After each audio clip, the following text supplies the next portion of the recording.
मैं इस जख्म को इस इलाके में अपना स्वागत मानता हूं। इस जगह को अपना बनाने के लिए मुझे स्कारफेस को हराना होगा।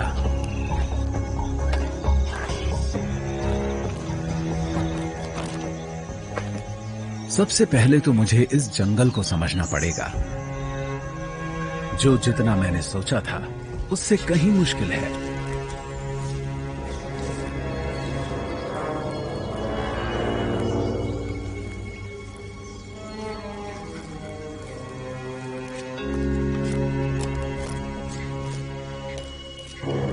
मुझे एकदम खामोश रहना पड़ेगा।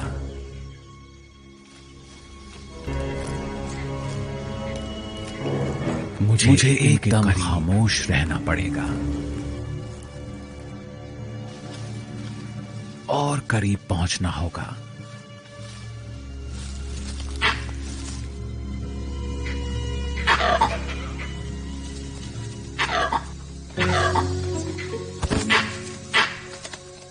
कमाल है,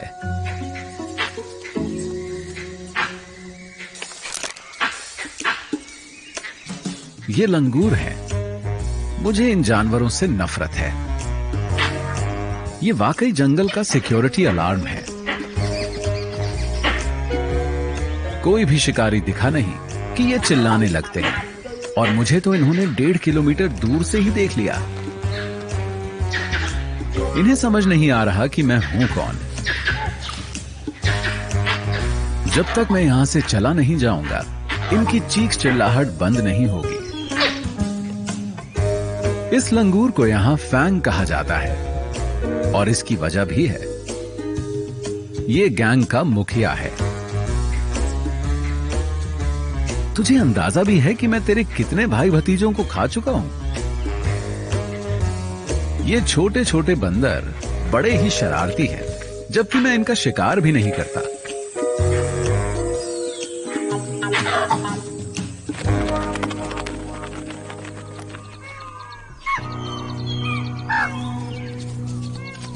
आज के दिन भी कुछ ढंग का खाने को नहीं मिला। ये हिरण इतने नजदीक हैं कि लगता है मैं इन्हें पकड़ ही लूंगा। मुझे इन बंदरों से छिपने का कोई तरीका ढूंढना होगा, लेकिन ये आसान नहीं है। मेरी खाल इतनी अजीब है कि मेरे लिए यहां खास तौर पर अब शिकार करना एक बड़ी चुनौती बन जाता है, क्योंकि कबीनी में सूखे का मौसम चल रहा है। पेड़ों की पत्तियां झड़ चुकी हैं और जंगल को सूरज ने सुखा दिया है। तो मैं सबको अलग ही नजर आ जाता हूं। मेरे शरीर पर भी धब्बे हैं, सभी तेंदुओं की तरह, लेकिन मेरी बाकी फर काली है। यहां के ज्यादातर तेंदुए मेरे जैसे नहीं दिखते। इसके पीछे एक वजह है। मेरी बात समझ में आई? वो गायब से हो जाते हैं।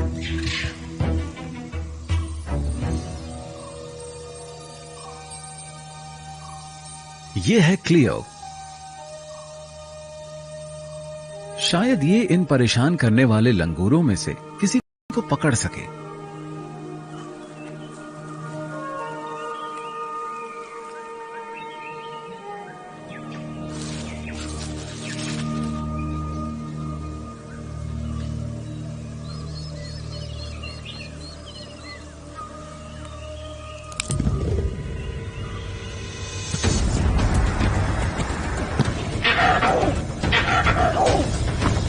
लेकिन इसे देर हो जाती है।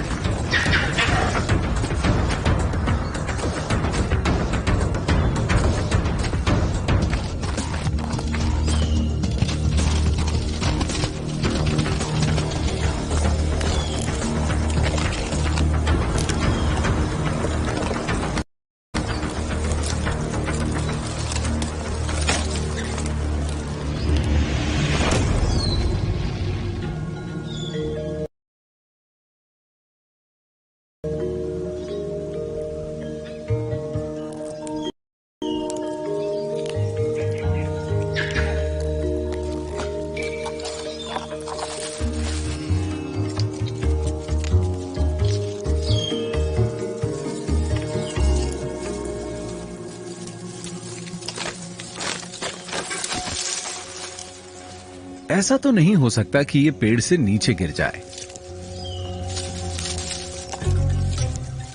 ये जगह कब्जा किए जाने के लायक है।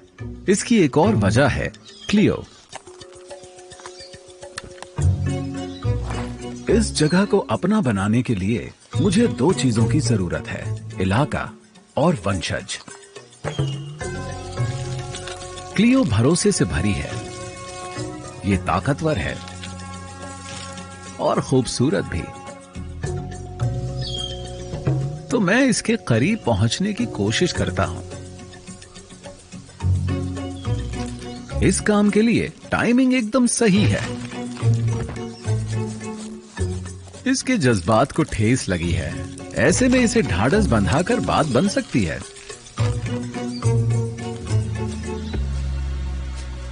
तो मुझे मौके का फायदा उठाना चाहिए।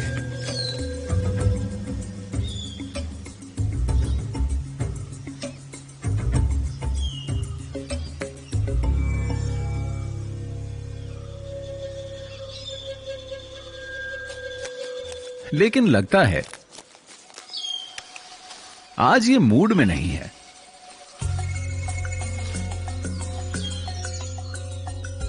क्लियो इस इलाके में मौजूद सबसे ज्यादा दबदबे वाली मादा तेंदुआ है और इसीलिए ये इसके साथ है,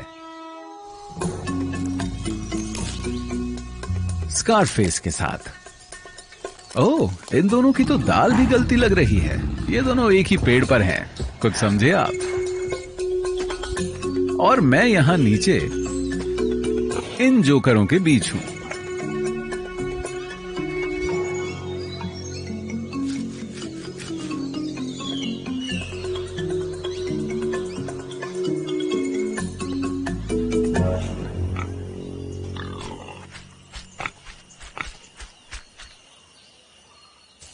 क्लियो स्कारफेस के बच्चों की परवरिश कर रही है।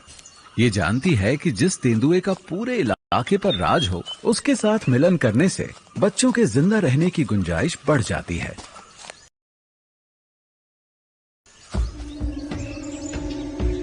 और फिलहाल इस बात को लेकर कोई शक नहीं कि यहाँ का राजा कौन है। स्कारफेस हमें रोज ये याद दिलाता रहता है कि ये साम्राज्य उसका है। अगर मुझे कबीनी जंगल को अपना बनाना है तो मुझे इससे ज्यादा स्मार्ट होना होगा। चुनौतियों के बावजूद मुझे कोई रास्ता निकालना होगा। लेकिन यहां स्कारफेस के अलावा भी बहुत सी मुश्किलों का सामना करना पड़ेगा। भारत के कबीनी फॉरेस्ट में एक चीज और है जो मुझ जैसे ब्लैक पैंथर का यहां रहना मुश्किल बनाती है। वो है यहां की तेज गर्मी। और ऊपर वाले ने मुझे काले रंग की खाल दी है, इसीलिए मुझे बाकी तेंदुओं के मुकाबले ज्यादा गर्मी लगती है। और ये एक बड़ी मुश्किल है। लेकिन फिर मुझे एक ऐसी जगह मिली जहां कुछ राहत हासिल हुई। ये हैं बैक वाटर्स, जो जंगल में काफी अंदर छिपे हुए हैं। और ये बात भी कबीनी को इतना खास बनाती है। इस जगह पर पूरे साल पानी रहता है, सूखे के दौरान भी।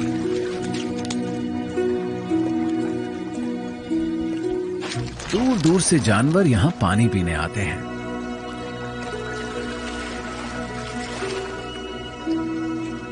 लेकिन एक मुश्किल भी है।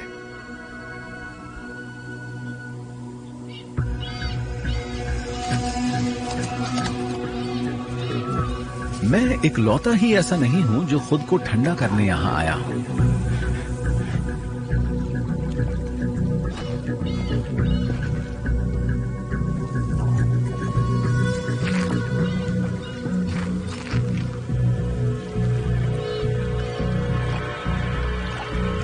ये है खाल। ये एक जवान टाइगर है। इसका साइज मुझसे 3 गुना है और ये मुझे मार सकता है।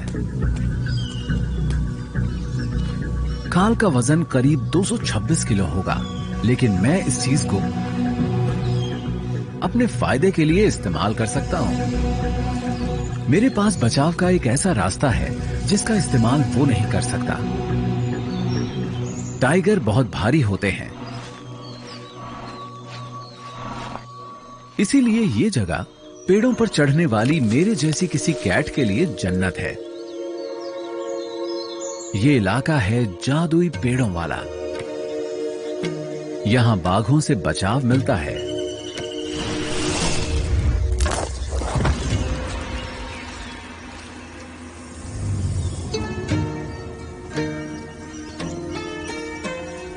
ये है किस्मत,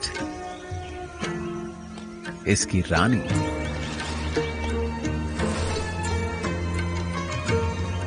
ये शानदार, खूबसूरत और जानलेवा है। मुझे इससे डर लगता है, लेकिन मैं इसकी तारीफ भी करता हूं। यहां दबदबा रखने वाले नर बाघ नहीं है, तो यहां इसी का राज चलता है।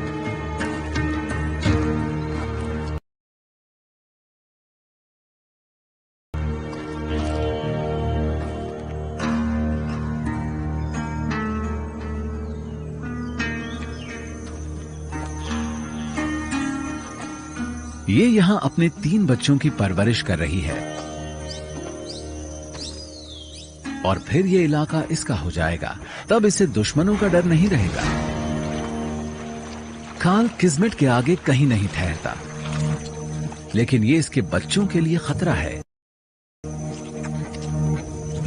ये जानता है कि अगर इसने इसके बच्चों को मार दिया तो ये फिर मिलन के लिए तैयार हो जाएगी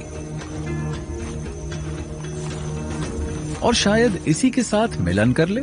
मुझे ये बात कुछ जमती नहीं, लेकिन हम बिग कैट्स को कुदरत ने ऐसा ही बनाया है।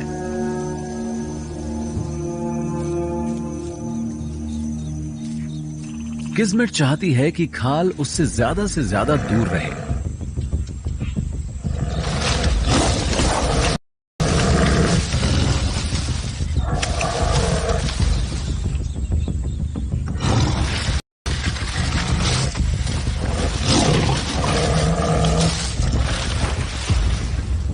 और इससे मेरे लिए भी एक टाइगर का खतरा कम हो जाएगा।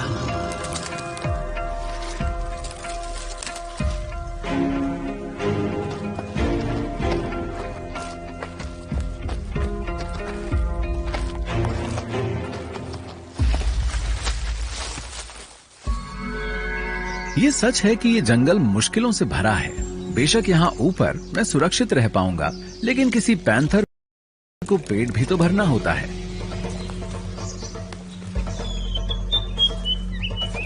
मुझे ये जानना होगा कि जिस जंगल में बाघ घूमते हो वहां शिकार कैसे किया जाए।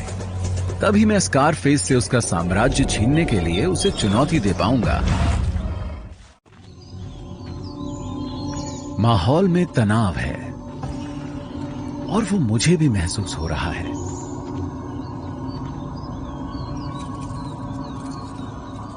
स्कारफेस शिकार करने निकला है।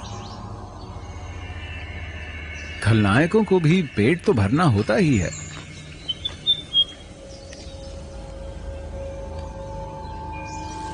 चीतल हिरण ने इसे नहीं देखा है।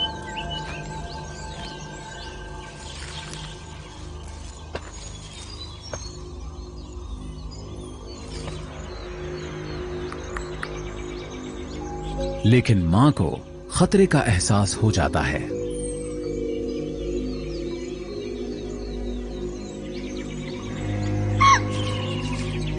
उसे पता है कि इन दोनों के लिए बचना तभी मुमकिन होगा जब वो खुद भाग जाए और इसका बच्चा छिप जाए।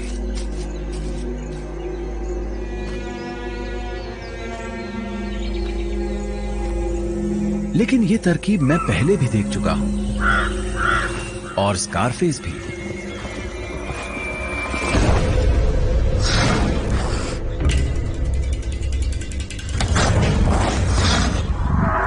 देखिए वो इस तरह से शिकार करता है।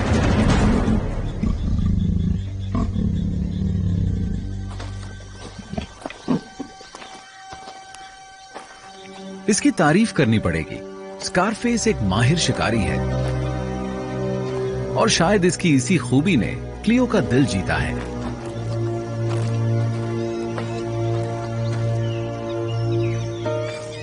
इसके बच्चे अब बड़े हो चुके हैं, तो अब ये फिर से मिलन करेगी।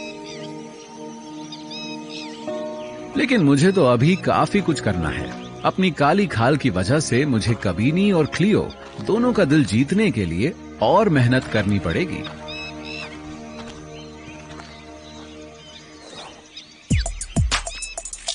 स्कारफेस को पूरा यकीन है कि वो यहां का बॉस है।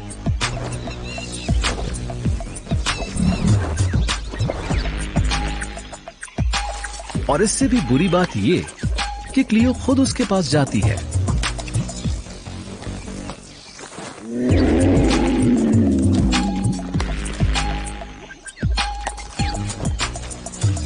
इतना ही नहीं, वो खुद को पेश भी करती है। इनकी आवाजें सुनकर तो दिल बैठ सा रहा है।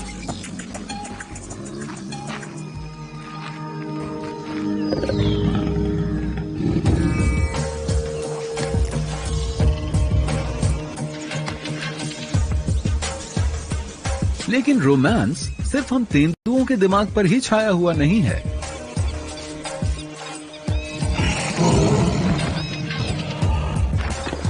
सभी नर मिलन का अधिकार पाने के लिए आपस में लड़ते हैं।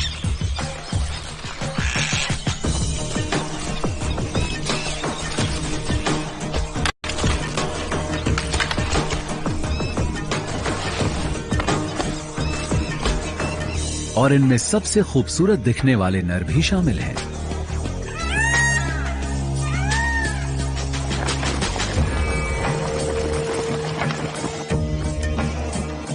ऐसा लगता है कि मोर अपना इलाका पाने के लिए आपस में लड़ रहे हैं, ताकि वो अपने खूबसूरत पंखों का प्रदर्शन कर सकें। क्योंकि ऐसे पंख तो सिर्फ इन्हीं के पास होते हैं।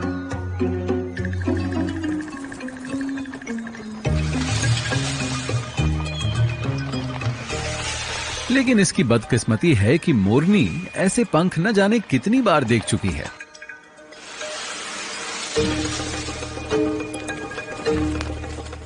उसने ये सब भी देखा हुआ है।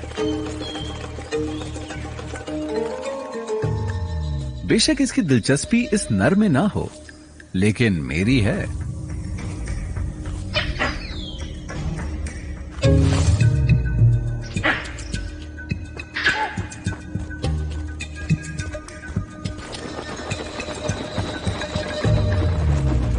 धत तेरे की, इन लंगूरों ने फिर मेरा खेल खराब कर दिया।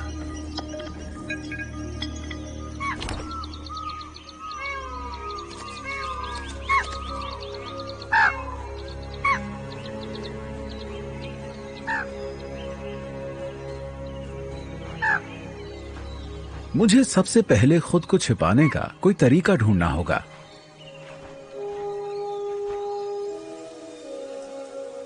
लेकिन शायद हालात बदलने वाले हैं। मुझे ऐसा एहसास हो रहा है। पिछले 4 महीने से ये जंगल तेज धूप में तपता रहा है। ये एकदम खुश्क और बंजर हो गया है।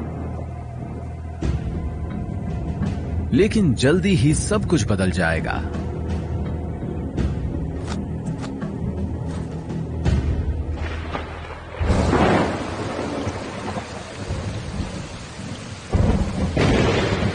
क्योंकि मॉनसून आ पहुंचा है।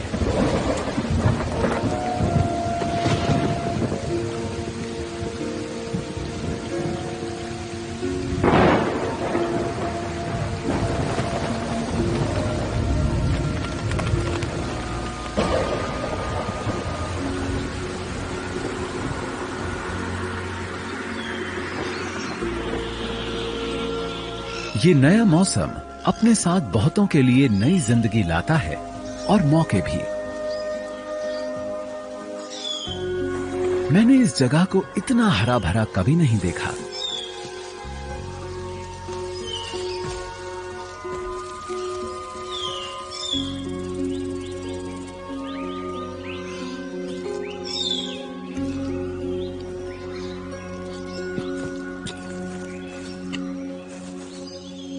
लेकिन मैंने बारिश के इस मौसम में एक और चीज भी देखी है।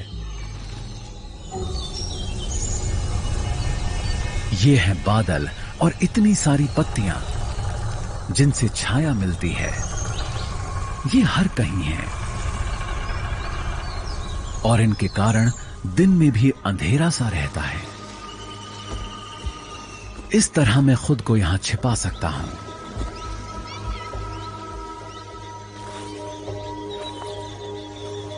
और मुझे खुद को फौरन छिपाना भी होगा। सामने किस्मत मौजूद है और मैं इस वक्त जमीन पर हूं।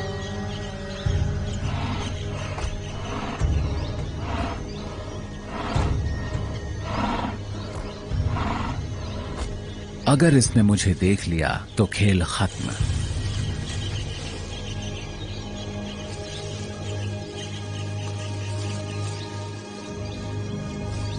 तो मैं खुद को छिपाए रखता हूं।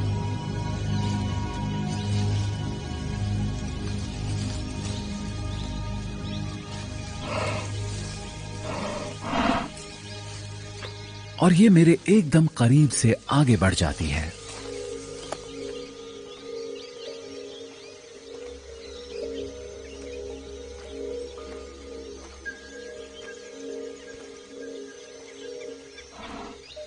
लगता है मैंने कबीनी को समझने का तरीका ढूंढ लिया है।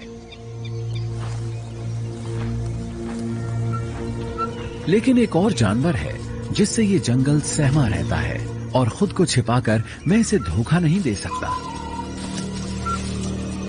अगर इसकी आवाज सुनाई दे तो मेरी तरह भागने में ही भलाई है।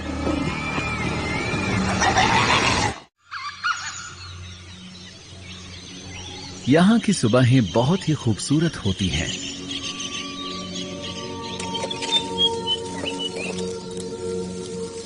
हर चीज धुंध की चादर में लिपटी होती है।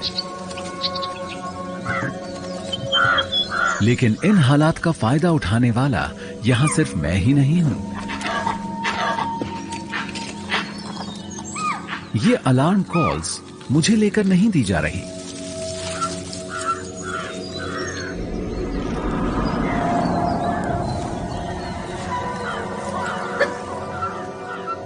ये इन डोल्स के लिए है जिनसे मैं भी डरता हूं।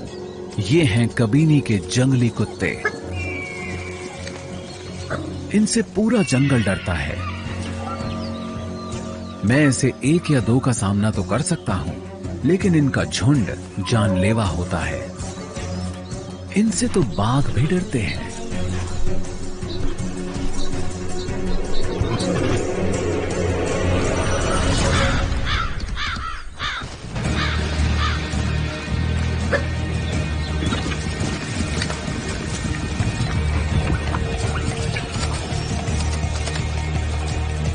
घनी झाड़ियां भी मुझे इन जानवरों से नहीं बचा सकती। इनकी नाक भी बहुत ही गजब की होती है और इनकी तादाद फिलहाल 20 है, यानी 20 नाक।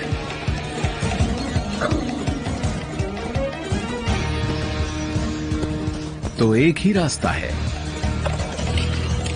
पेड़ पर चढ़ जाना।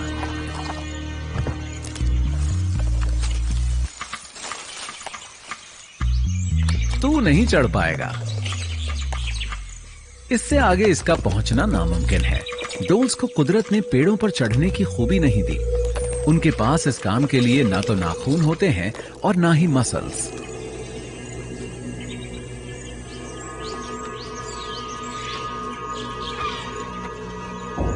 ये जानते हैं कि ये अपना वक्त बर्बाद कर रहे हैं।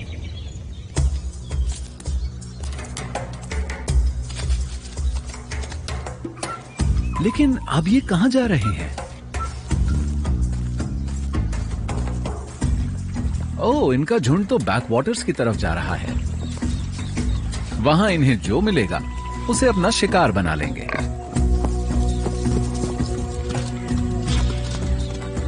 किसी वाइल्ड बोर को पकड़ना आसान नहीं। इनके दांत किसी डोल का पेट फाड़ सकते हैं।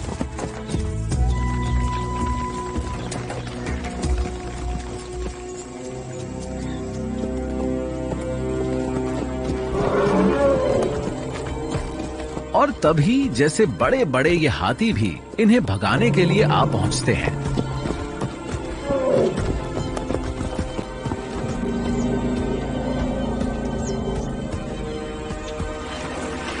अगर किस्मत हमारी रानी है तो हाथी हमारे लिए देवता जैसे हैं। ये आपस में मिलने जुलने और साथियों को ढूंढने के लिए बैक वाटर्स पर इकट्ठे हो जाते हैं।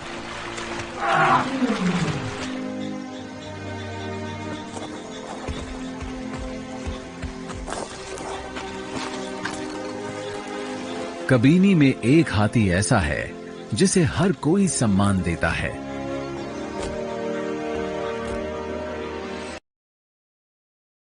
इसका नाम है बोगेश्वरा और कहते हैं कि एशिया में इसके दांत सबसे लंबे हैं। यहां भी हाथियों का शिकार वैसे ही किया जाता है जैसे कई दूसरी जगहों पर। ये पूरा पूरा दिन कबीनी के घास के विशाल मैदानों में चरते रहते हैं।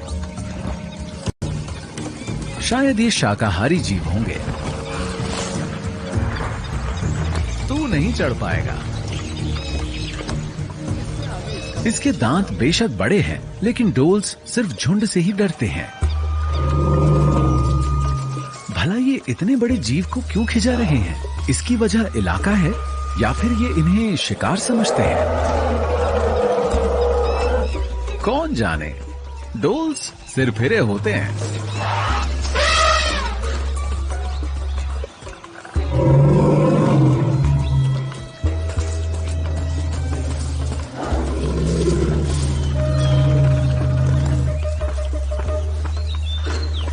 खैर जो भी हो, लगता है बाकी झुंड के हाथ खजाना लग गया है। डोल्स वाकई बहुत परेशान करने वाले शिकारी हैं।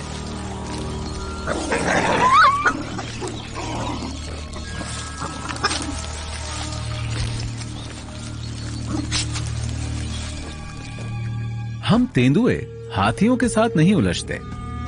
हम तो इनके साथ मिलजुल कर ही रहते हैं। कोई नौसिखिया ही इन विशाल जीवों से भिड़ने की कोशिश करेगा।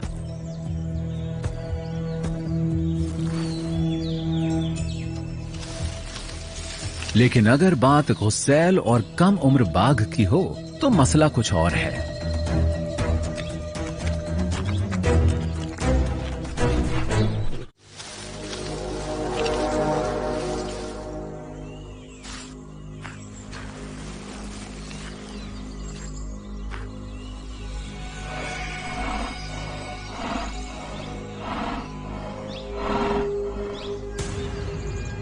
क्या खाल वही करने वाला है जो मैं सोच रहा हूं?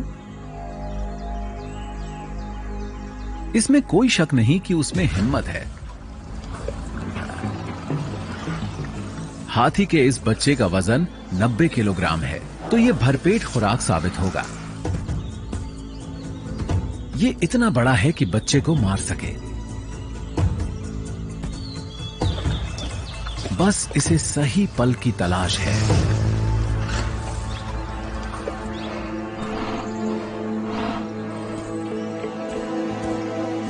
तो भला कोई टाइगर 10 टन वजनी किसी हाथी के करीब तक छुपकर कैसे पहुंचेगा?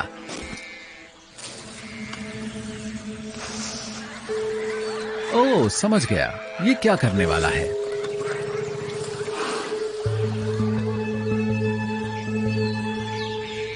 और ये भी समझ गए हैं।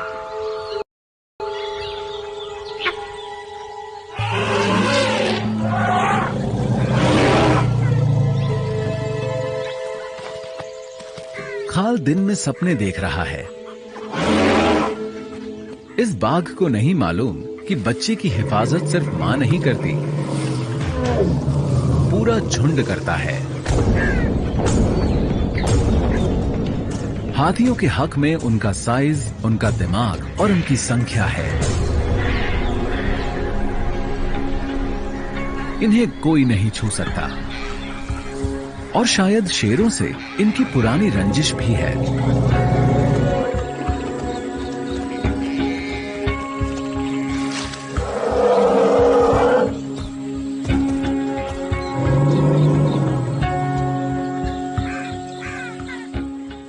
फिलहाल वो ये बात भूलने वाले नहीं हैं।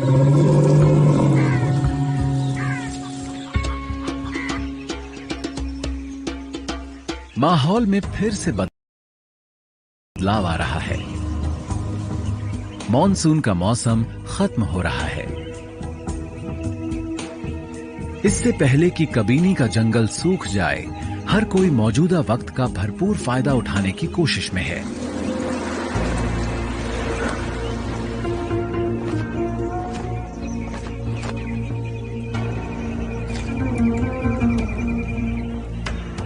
एक बार फिर मेरे लिए शिकार करना मुश्किल हो गया है। मुझे सूख चुके जंगल में खुद को छिपाने की कोशिश करनी होती है। लेकिन बारिश के मौसम में मैंने जिंदगी से कुछ सीखा है। मैं छाया में छिप सकता हूं।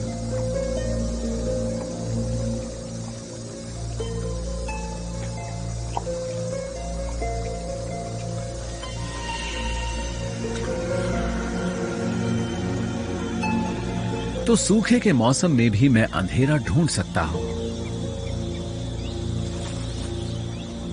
अब ये मेरी दुनिया है। अब मेरे पास एक रणनीति है। सबसे पहली बात, मुझे इन खुराफाती लंगूरों की नजर से बचकर रहना होगा। ये पूरे जंगल में ये बात फैला देते हैं कि मैं शिकार पर निकला हूं, पर मैं अब अपनी साथी छाया का इस्तेमाल कर सकता हूं।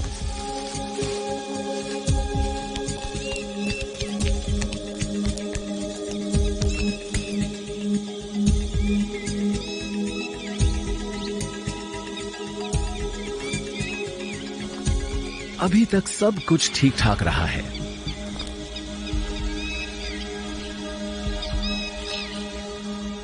कोई अलार्म कॉल नहीं आई है।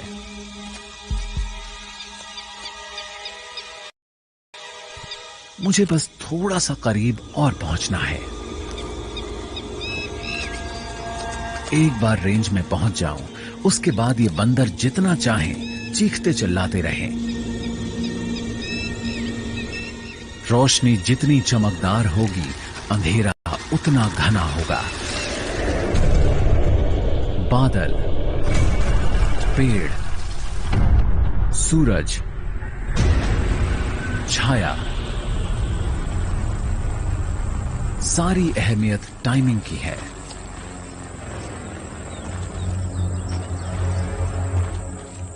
अब हमला करना होगा।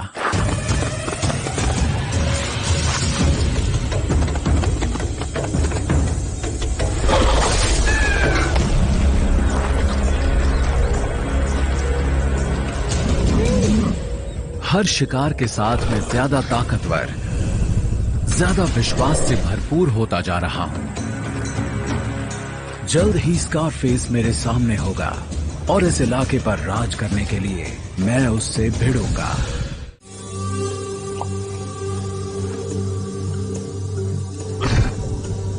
लगता है क्लियो ने शिकार किया है और शिकार काफी बड़ा है। इसके बच्चे बड़े हो चुके हैं, तो शायद ये आखिरी बार अपने परिवार के लिए शिकार कर रही है। लेकिन ये घबराई हुई है। इसके बच्चे छिपे क्यों हुए हैं?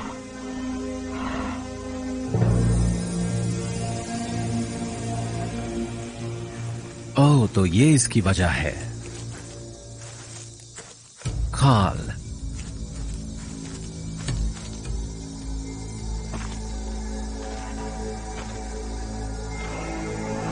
अगर उसने इसके यहां होने का पता लगा लिया तो वो इसे और इसके बच्चों को मार देगा। तो इसे झटपट बच्चों को यहां से निकालना होगा। खाल हिरण को खाता है तो खाता रहे।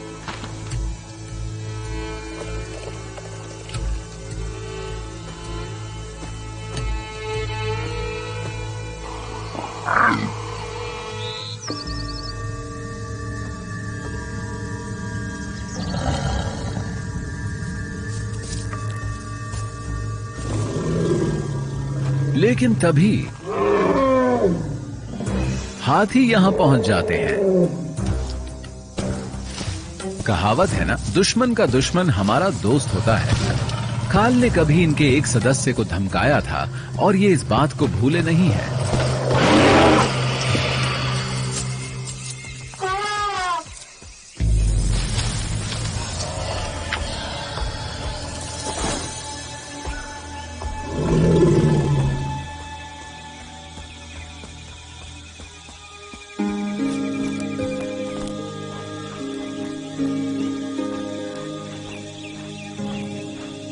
पता नहीं क्लियो को ये मालूम भी है कि नहीं कि इस पूरे वक्त मेरा दिल सिर्फ इसी को चाहता रहा है।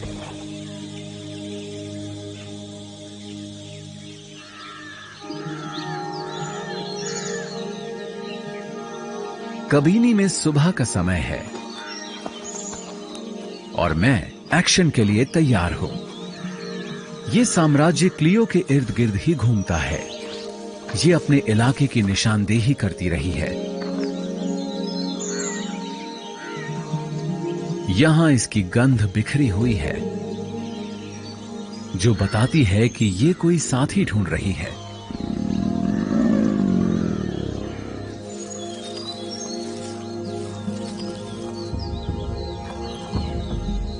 स्कारफेस समेत कोई दूसरा तेंदुआ भी ये बात जानता होगा।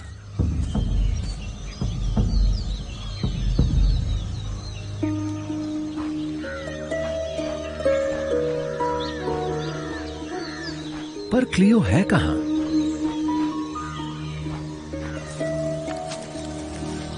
ओह, ये रही।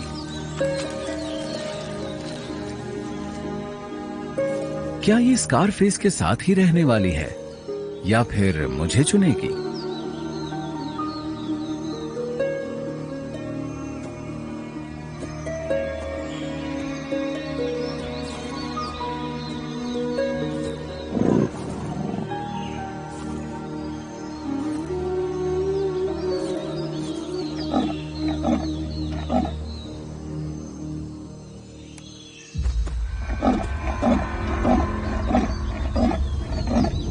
ये तो स्कारफेस की आवाज है।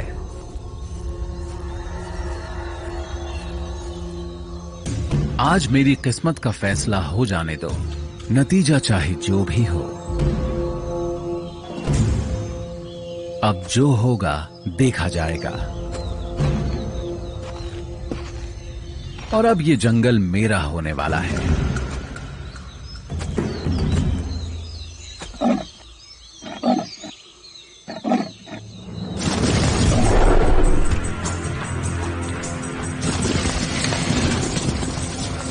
स्कारफेस, तू तो डर कर पेड़ पर चढ़ गया।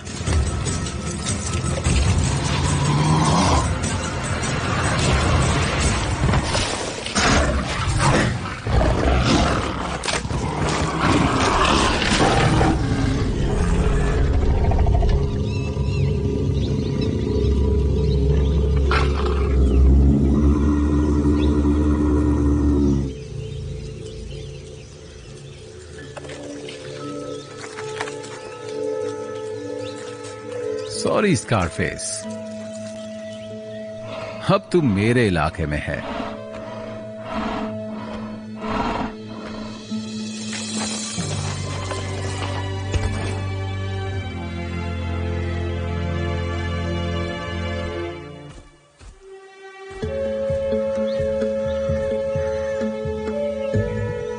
और क्लियो, अब तेरी मेरी जोड़ी इस जंगल पर राज करेगी।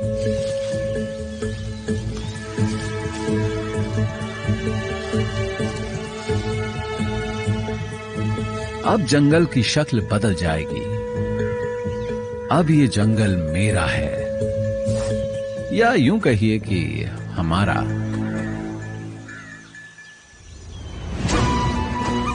जंगल इसका भी है, इनका भी, और तुम्हारा भी। समझ रहे हो ना? कभी नहीं, हम सब का है।